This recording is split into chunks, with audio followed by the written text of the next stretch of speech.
एक दिन बादशाह अपने महल की छत पर बैठा हुआ था। उसके पास ही खोजा मुस्तैदी के साथ खड़ा था।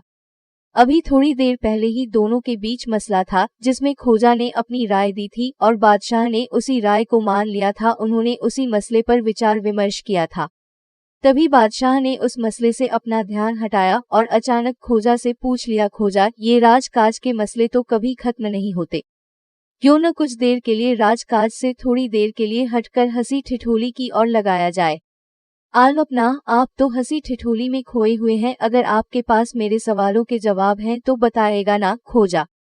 बादशाह बोला, खोजा, अभी कुछ साल पहले ही शादी कर बैठे हो, अपनी बेगम का तो ख्याल रखते होंगे नास। हाँ जहांपना, अपनी बेगम का तो ख्याल रखते ही होंगे तुम तो बताओगे ही कि तुम्हारी बेगम हाथों में कितनी चूड़ियां पहनती है यार। खोजा खामोश रहा, उससे कोई जवाब नहीं आया, पर बादशाह था जो उसे जाने नहीं देगा। फिर से बताओ खोजा, तुम्हारी बेगम हाथों में कितनी चूड़ियां पहनती है?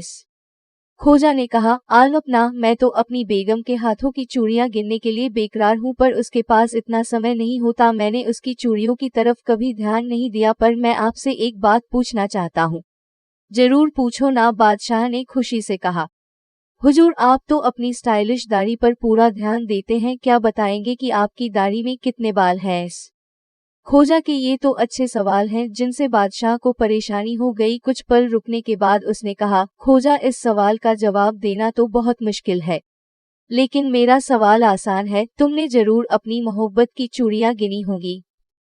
खोजा ने उत्तर दिया, आलमना ब्रो, स्त्री के हाथ की चूड़ियां गिनना तो बहुत मुश्किल होता है, क्योंकि स्त्रियां